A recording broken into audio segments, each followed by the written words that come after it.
काली, जय भारत, हर हर महादेव, जय गुरुदेव साधकों। आप सभी का स्वागत है आपके अपने चैनल तंत्र सिद्धि संस्थान में। तमिलनाडु की एक महिला है रोहिणी, महिला क्या है, कन्या ही है, भी 22 साल अपनी एज लिख रही हैं और इन्होंने 18 साल की उम्र में एक साधना की थी जिसका नाम है पावक यक्षिणी, ठीक है, यानी कि अग्नि की यक्षिणी की साधना की थी, जो कि एक वो शक्ति है जो मैं ये नहीं बोलूँगा कि ये कोई एग्जिस्ट करती है इस लाइफ में, ठीक है, परंतु इनके मंत्र हैं जो साबर मंत्रों के माध्यम से गढ़े जाते हैं और गुरु की मदद से इन्होंने साधना प्राप्त की थी और इस साधना को इन्होंने किया। और ये नग्न साधना है, पूर्ण रूप से नग्न साधना है। पहले मैं बता दूं आपको, इस साधना को करने के लिए महिला हो या पुरुष, उसको नग्न रूप में साधना करनी होती है।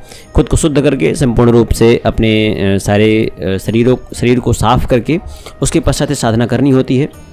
और यहाँ पर आप देवी को अपने लिए कोई इच्छित मनोकामना पूर्ण करने हेतु मंगा सकते हैं, बुला सकते हैं, आवाहन कर सकते हैं। और एक रात्रि की साधना है, हालांकि ये दिवाली आदि पर, एक रात्रि, दिवाली, होली और ग्रहण पे साधना कर सकते हैं आप, या गुरु पुष्य योग मिल जाए या रवि पुष्य योग मिल जाए, शनि अमावस्या मिल जाए, इस समय पर आप इन साधनाओं को जब करते हैं, एक दिवसीय साधना को, तो उत्तम परिणाम मिलते हैं। इन्होंने लिखा कि जब मैंने 18 साल की तब मैंने साधना को किया था और एक दिवसीय साधना थी तो विश्वास थोड़ा कम था, क्योंकि एक दिवसीय साधना तब पूर्ण होती हैं जब व्यक्ति बहुत समय से प्रयास करता रहे। मैं आपको एक चीज़ बताऊँ, इनको साधना का अनुभव क्यों हुआ, कैसे हुआ, मैंने इनसे बात की काफ़ी और उस पर चर्चा भी की कि इनके पिताजी ने भी 5-6 सालों से लगातार साधना क्षेत्र में हैं और उनका ही धर्म इनको प्राप्त हुआ, उनका ही कुल इनको प्राप्त हुआ। और जब ये 17 साल की थी तब उनके पिताजी का देहांत हो गया और 17 साल के बाद में इन्होंने अपने घर के पूजा पाठ आदि के प्रकरण को, जो कुल देवी आदि की प्रकरण होता है, पूजा होता है, वो यही कर रहे हैं और जब आदि यही कर रही हैं, रोहिणी जी ही कर रही हैं। इस कारण से जब वो 18 साल की हुई, उन्होंने वो साधना की, तो साधना एक दिवसीय साधना भी वो 1 साल नहीं देख रहा है, उनके पिता के उस सारे कुलों को, उन सारे साधनाओं को भी मिलाकर इनके ऊपर समाहित हो गया है। इस कारण से वो साधना इनको सिद्ध हुई। क्या है साधना, मैं आपको पूर्ण रूप से बताता हूँ कैसे क्या इन्होंने किया। और मैंने जैसे पहले ही बोला कि नग्न साधना है, नग्न रूप में इनकी साधना की जाती है। पावक यक्षिणी, कहीं कहीं जगहों पर कोई ज्वाला यक्षिणी या आग्निक अक्षिणी के नाम से भी जाना जाता है। और यह एक शक्ति परंपरा के आधार पर तैयार है और देव किसी पुस्तक में इनका जिक्र नहीं है। हाँ, कुछ छोटे छोटे ग्रंथों में जो बाद में सिद्ध महात्मा और मुनियों ने लिखे हुए हैं, उन पर कई जगहों पर इनका जिक्र मिलता है। तो उन जिक्रों के कारण ही इनको सिद्ध भी किया गया, इसलिए इनका बहुत अधिक विवरण आपको कई जगहों पर नहीं मिलेगा, ठीक है। इन्होंने साफ साफ पहले लिखा हुआ है कि साधना में मुझे कई समस्याएं आई। जब मैंने इसको शुरू करने का सोचा तो शुरू करते करते ही मेरे घर पे भी कई सारी समस्याएं आई, लड़ाई झगड़ा आदि शुरू हो गए। और क्योंकि इसके बारे में मैंने जानकारी तो किसी को नहीं दी थी, परंतु उसका एक जो तेज होता है, वो तेज जिस यक्षिणी की शक्ति ही कहीं व्याप्त ना हो, जो अन्य शक्तियों की अभी समझ लीजिए कि अग्नि से जैसे सुशोभित होती है वो कोई भी चीज़, अग्निदेव की ही यक्षिणी मानी जाती है ये, ठीक है, अग्निदेव की ही अनुचरी मानी जाती है ये ज्वाला यक्षिणी, ठीक है, आग्निक यक्षिणी इसको कहा जाता है। और इस साधना को करने के बाद में मैं कैसा अनुभव कर रही हूँ, मैं किसी को नहीं बता सकती हूँ कैसे अनुभव कैसे नहीं है। मुझे बहुत खुशी अनुभूति हुई जब मैं साधना को किया और तब से आज तक किसी प्रकार की कोई समस्या आज तक मेरे ऊपर नहीं आई है। बहुत सारे लोगों ने भी गलत दृष्टि से मुझे देखने की कोशिश की, लेकिन और कुछ समय बाद मैंने यह पाया, यह देखा, यह अनुभव किया कि वो सारे लोग अपने अपनी जगहों पर समाप्त हो चुके हैं या किसी जगह पर गायब हो गए। गायब होने का मतलब ये है कि वो अब हमारे सामने नहीं दिखते हैं, कहीं चले गए बाहर, ठीक है। किस प्रकार से मैंने उन्होंने मुझे प्रेम किया आकर के, और किस प्रकार से माता का प्रेम होता है पुत्री के लिए। नग्न रूप में मैं थी, पूर्ण रूप से उस रूप में जिस रूप में एक पुत्री का जन्म होता है। और मैं साधना करके बहुत खुश हूँ, जिनका वर्णन लफ्ज़ों में नहीं कर सकती हूँ।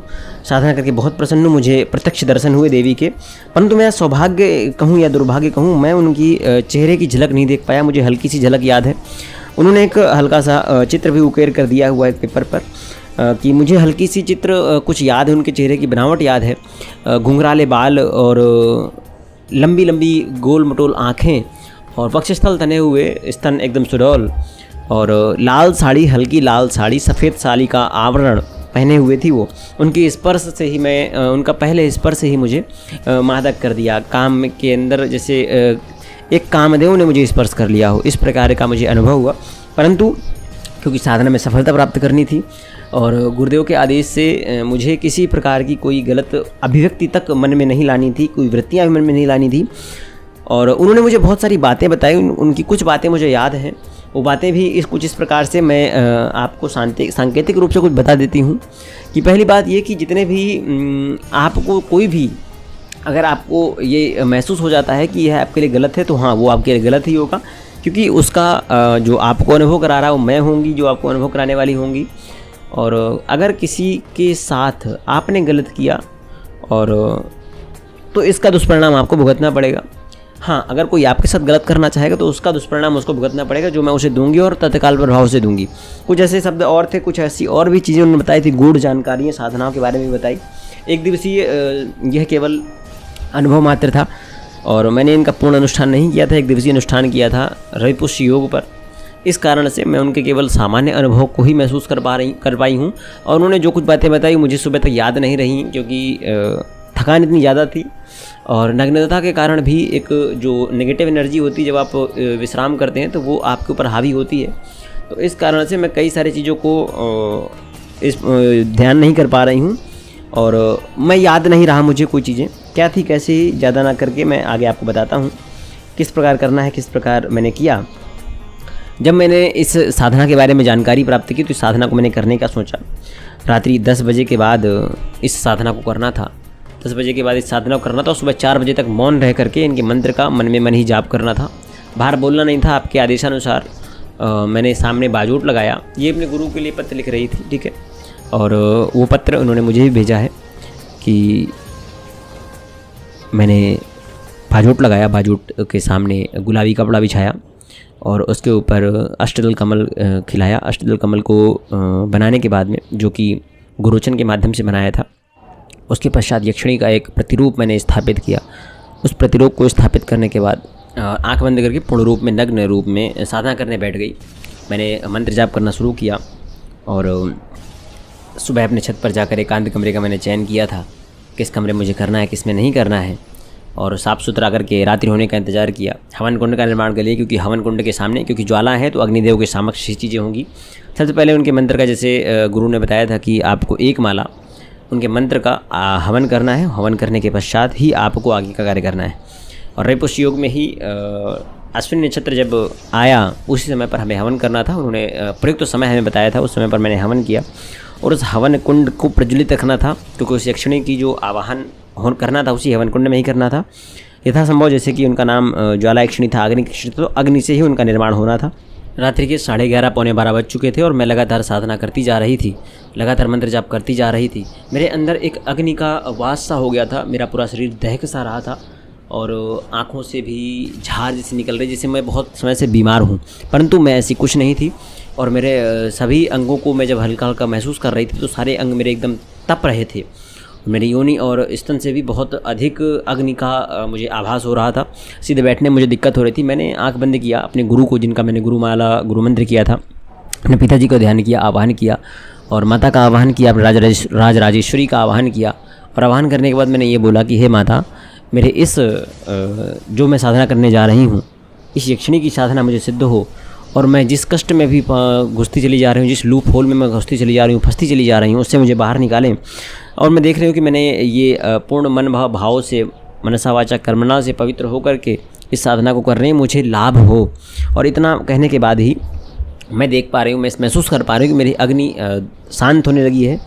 अब मुझे जो ज्वालामुखी की तरफ प्रताड़ित कर रही थी अग्नि, वो सारा पसीने से जो मुझे तरबतर कर चुकी थी, मैं बहुत ज़्यादा जो परेशान हो गई थी, मेरे पूरे पसीने जो छूट रहे थे, वो धीरे धीरे करके सब शांत होने लगा था। क्योंकि मैं नग्न रूप में थी, जैसे मैंने पहले बोला है, मुझे साधना में बहुत ज़्यादा परेशानी हो रही थी। मच्छरों के काटने का अनुभव बहुत ज़्यादा हो रहा था।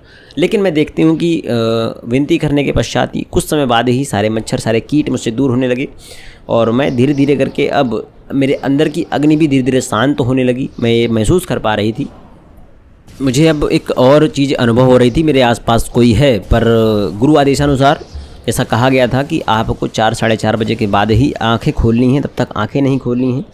उसी की कृपा से, उसी दया से, उसी दृष्टि से मैंने उनको देखा। मैंने आंख बंद करके उनको महसूस किया कि हाँ, अगर मेरे आसपास कोई है तो माता यक्षिणी ही हैं, जो मुझे दर्शन देने आई हैं और मेरे साधना का फल मुझे देने आई हैं। और अब मुझे जब 4:30 बजे मुझे खड़े होना था, 4:30 बजे मैंने अलार्म लगाया हुआ था 4:30 बजे का, तो जब वो अलार्म बजा तो मैं समझ गया कि 4:30 बज चुका है। क्योंकि आंख बंद किए आपका एक मन ये भी कहने लगता है कि सो जाओ, निद्रा आपको बहुत ज़्यादा आती है। उस कारण से मैं जैसे ही खड़ी हुई तो मैंने ये ध्यान नहीं दिया कि खड़े होते ही मैं किधर जाऊँ, क्योंकि जब आप आंख बंद किए रहते हैं एकदम से खड़े होते हैं तो चक्कर ऐसा आपका आता है। मुझे भी चक्कर ऐसा आया और मैं बगल में दीवार थी, दीवार में भट्ट से गिरी और मेरे सर पर गहरी चोट आई और ब्लड भी आने लगा। मैं उस हिसाब से लगातार काम करती गई और खड़े होकर भी जब करना था 10-15 मिनट तक मैंने वो भी जब किया। मुझे अब अच्छा लग रहा था क्योंकि धीरे धीरे करके अब मैं महसूस कर पा रहा था मेरे आसपास कोई चल रहा है, जिसके चलने से मुझे एक ठंडी हवा का अनुभव हो रहा है। इतनी गर्मी में और इस एकांत कमरे में जहाँ भयंकर ज्वालामुखी दिख रहा था, यहाँ पर मुझे ठंड का अनुभव हो रहा है धीरे धीरे। ठंड के अनुभव के साथ साथ मैं आपको एक चीज़ बताऊं कि मैं महसूस कर पा रही, मेरे पीठ पर, मेरे स्तनों पे किसी का स्पर्श मैं महसूस कर पा रही थी। मैंने रक्षा घेरा खींच रखा था। रक्षा घेरा किसी अन्य शक्ति को रोक सकता था, माता को रोक नहीं सकता था, क्योंकि रक्षा घेरा में मैंने यह आन करके बनाया था कि अगर माता का प्रवेश हो तो उनका प्रवेश वर्जित ना हो, अन्य किसी नकारात्मक शक्ति का प्रवेश हो वो वर्जित हो। एक माता किस प्रकार से अपने पुत्री को स्पर्श कर रही हैं और वो पूरे शरीर में जो भी मेरे दर्द थे, मुझे बहुत कुछ कठिन बीमारियां भी लगी थी, सारी बीमारियां, ऐसा लग रहा था मेरे अंदर सारा भार हल्का हो रहा है और मैं सारी समस्याओं मेरे एक तरह से समाप्त हो रही हैं। और इस अभ्यास के बाद में, इस साधना के लगातार कंटिन्यू करने के बाद में मुझे ऐसा लग रहा था कि मैं उन सारी चीज़ों को शांत कर पाया हूँ। मेरे अंदर जो भी चीज़ें थी, क्योंकि सुरक्षा चक्र के अंदर कोई और प्रवेश नहीं कर सकता था। मैंने कुछ समय बाद आंखें खोली, जब समय हुआ आंखें खोली, मैं खड़ी हुई, मैं भिड़ी दीवार पे मैंने वो चीज़ें बताई आपको और जाकर मैं बिस्तर पर सो गई। रात्रि में मैं अनुभव करती हूँ कि क्योंकि नग्न ही सोना था और ज़मीन पर ही बिस्तर था, उसी जगह सोना था, मैं उसी प्रकार सो गई। गर्मी का समय था, ठंडक का महसूस भी हो रही थी मुझे, और वो जहाँ पर मैंने हवन किया था वो सब भी धीरे धीरे करके अग्नि बुझ चुकी थी। और अब मैं महसूस कर पा रही हूँ कि मेरे पास कोई आकर बैठा है, महिला है वो, और उनकी साड़ी भी मेरे सर से स्पर्श कर रही। मेरी अचानक नींद खुलती है, मैं उनको देखती हूँ, उनके बड़े लंबे घुंघराले बाल हैं और साड़ी पहनी हुई है, चिकनी साड़ी पहनी हुई उसको, और उसका अनुभव करते, स्पर्श करते ही मेरा पूरा रोम रोम खिल सा गया। मैं समझ नहीं पा रहा था कि माता ने मुझे दर्शन दिया। मैं इतना अभागी, जो इतनी अच्छी साधना भी नहीं कर पाई, बीच में ही मुझे उठना पड़ा। मैं शायद पूरी साधना और अच्छे से कर सकती थी, मैं नहीं कर पाई, पर मेरे भावों को देखते हुए माता ने मुझे दर्शन दिए। मैं इसकी हमेशा माता की आभारी रहूँगी। और मुझे वो जो उनका वरदान उन्होंने जो मुझे दिया कि कोई भी तुम्हारे ऊपर कुदृष्टि डालेगा वो हमेशा के लिए बर्बाद हो जाएगा, पतन में चला जाएगा, वो चीज़ें आज मैं महसूस कर पा रही हूँ। आज तक कई सारे लोगों ने, कई सारे लड़कों ने, कई सारे पुरुषों ने भी मेरे साथ जो भी गलत दृष्टि डालने की कोशिश की, वो धीरे धीरे करके समाप्त हो गए। कोई भी ऐसा आसपास मेरे नहीं है। बस इससे मुझे एक ये चीज़ें हुई हैं कि मेरी सेक्सुअल एनर्जीज़ बहुत ज़्यादा बढ़ गई हैं। इसका कारण क्या है गुरुजी, ये मेरा प्रश्न है। और अगर मैं इनकी 21 लाख या 11 लाख या 31 लाख का मंत्र जाप करती हूँ तो क्या मुझे प्रत्यक्ष दर्शन देंगी, मेरे साथ रहेंगी? देखो, मैं सबसे पहले तो आपको चीज़ें बताऊँ। जो सेक्सुअल एनर्जी का बढ़ जाना है वो है काम का बढ़ जाना। आपको साधना के साथ साथ आपको आध्यात्मिक चेतनाओं की तरफ का भी विकास करना होगा। आध्यात्मिक चेतना का विकास कब होगा? जब आप चंडी कवच, देवी कवच का पाठ करेंगी। ठीक है, तो आप चंडी कवच, देवी कवच का पाठ करना शुरू कीजिए और ख़ुद को न्यौछावर कर दीजिए।